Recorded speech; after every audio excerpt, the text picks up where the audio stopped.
My mom, Marian Lupu, wasn't afraid to ask anybody for anything. I think the reason I admired Marian so much is because she never gave up. If there was a door closed, she would knock on it again and again until she got the answer that she wanted. In her life and work, she met 3 presidents and influenced leaders and politicians from both the local and national stage.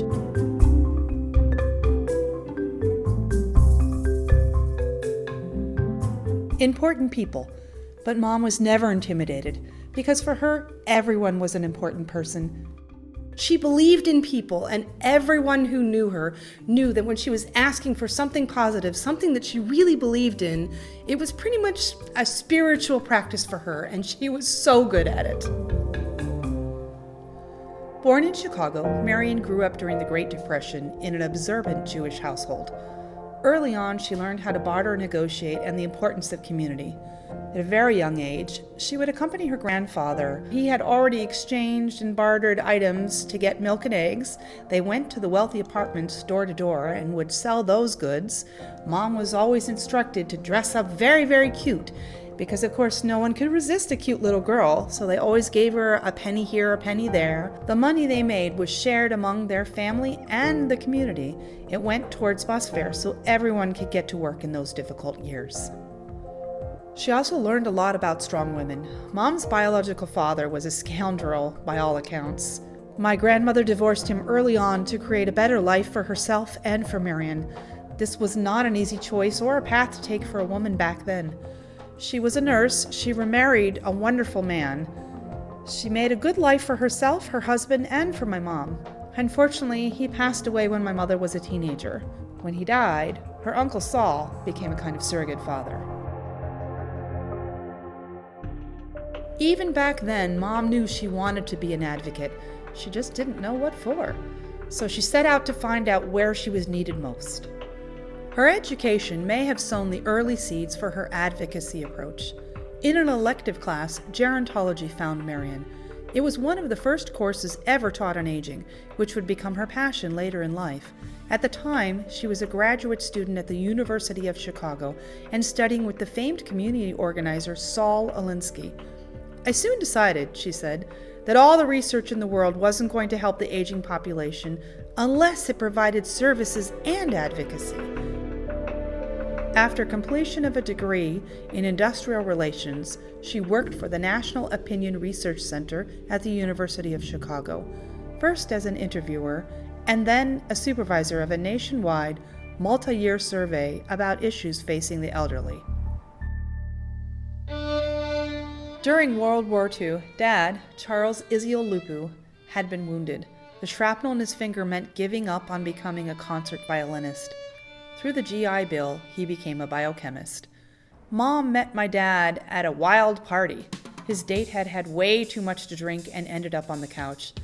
Dad looked after his date lovingly all night long, and my mom was so impressed. They talked all night at that party.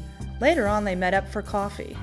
They were married in 1948 for almost 60 years. He was a calm, logical, steady complement to Marian's high-energy type A spirit. Their marriage was a source of great joy and stability for her.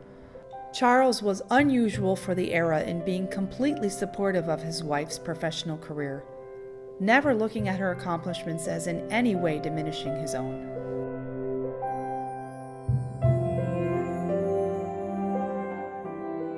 In Chicago in the 50s, Mom started advocating. Little things that made a big difference. She helped some African American families get library cards when, although it was legal, it really wasn't encouraged. My dad removed the sign from the still segregated water fountain at his lab and drank from the fountain previously reserved for non-whites. Dad's job took them many places: New Orleans, Charlottesville, Pittsburgh.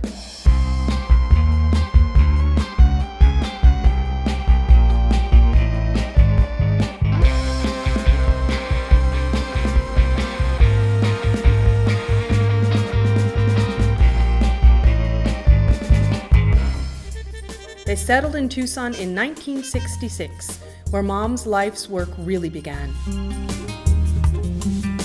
In 1966, she founded the agency that would become the Pima Council on Aging, first as a volunteer in a small office with furniture she bartered for and seed money from the Older Americans Act. Activist Marian Lupu has always believed that this public health issue demands public action. Almost 50 years ago, she founded the organization that would become the Pima Council on Aging to give more people a chance to age successfully. When I started, our only service was one nursing home in the community. Most of the social agencies did not serve the elderly. Thousands of Southern Arizona's seniors over half a century have had better lives because my mom cared and worked hard to make things happen. She performed her role as the founding executive director for 42 years, the longest-serving area agency on aging director in the nation. But it was not so much the length of her tenure as the tenacity and skill of her advocacy that won her wide recognition and admiration. I think her work at PCOA was a perfect outlet. She loved people, all kinds of people, and she was an extrovert all the way. She used all of her charm and formidable personality to help politicians and others with influence see people who were struggling. She helped them care, and she worked with them to bring about positive changes in the community. She cultivated a diverse workplace, including bringing in Larry Curley as an intern. He went on to become the executive director of the Indian Health Board in Nevada.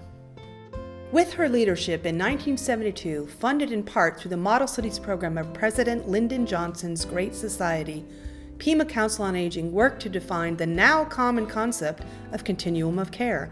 In Pima County, that meant in-home caregivers, home-delivered meals, social and nutrition service, daycare, and transportation. She also helped PCOA develop and implement adult health services, senior socialization and nutrition programs in senior centers, senior art fairs, and comprehensive hospice care. PCOA became a model for the whole country. Visitors were typically amazed. There was nothing like this kind of agency in their states. She made an impression by building bridges and expecting cooperation across customarily divisive lines, especially political parties, government and business, ethnic communities, academia, and service delivery. In an era before conference calls were common, she was known to have 2 phone lines on her desk and 1 at each ear, and always 2 pair of glasses on her head. She would call up someone at the state level on one phone and someone at the federal level on another phone, saying, "Washington, you say X. Arizona, you say Y." Within PCOA, Marian found a second family, including her work husband, Theodore Koff, or as I know him, Teddy Bear. My mom loved telling the story of how she had chided President Carter. A telegram from Nelson Cruikshank, who I had known for many years. He was now the Commissioner on Aging. He had arranged for her and a group of seniors to meet with President Carter for 15 minutes. The telegram from the President said that we would be dealing with issues of Social Security and Medicare, which were of primary importance to discuss at this time. So they went in, and the president comes in, and everybody stands up, and President Carter begins to launch in talking about the Panama Canal. And this is not the picture that I'm looking for, at which I'm standing up and pointing my finger at the president, just like I had seen on TV by that wonderful, wonderful Helen Thomas.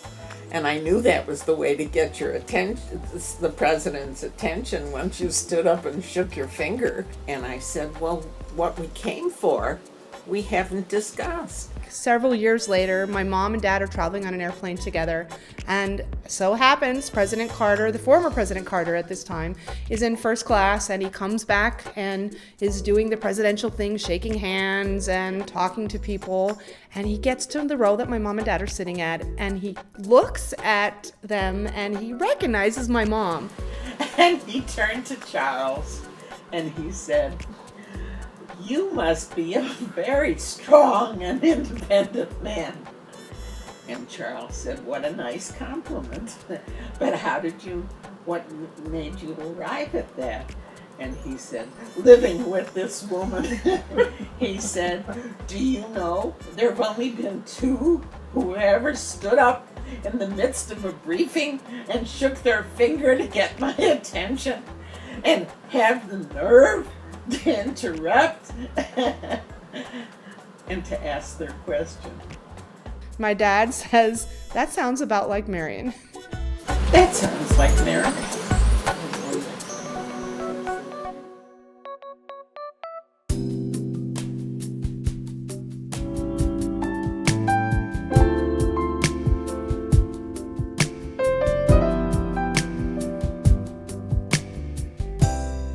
I think it even surprised her that in her retirement, her advocacy came full circle with a shift to children. If we could develop relationships with young people for them to recognize that they will grow old, and what do they want in the community to be there when they are old. She was a tireless supporter, champion, and fundraiser for Dancing in the Streets Arizona. It was her encore career.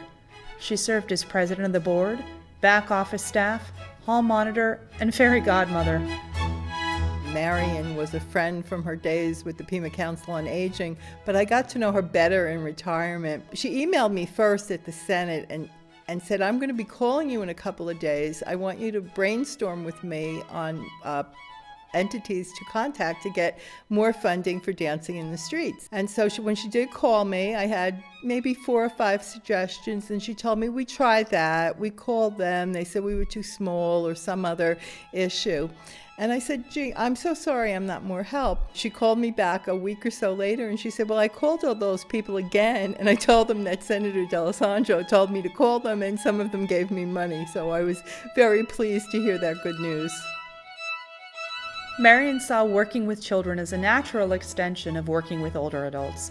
She would say, we need the children to grow up to be strong, contributing citizens in order to support the services elders need. And we need the elders to contribute their wisdom and perspective and vision to help the next generation flourish. The through line of Mom's life was a passion and a drive that was never focused on herself. She insisted that her 90th and 91st birthday parties be fundraisers for Dancing in the Streets Arizona. Even in her last days, she wanted to make sure the work would continue. She encouraged all of us to keep it going. The Sunday before Mom died, she turned to me and said, I'm ready to go.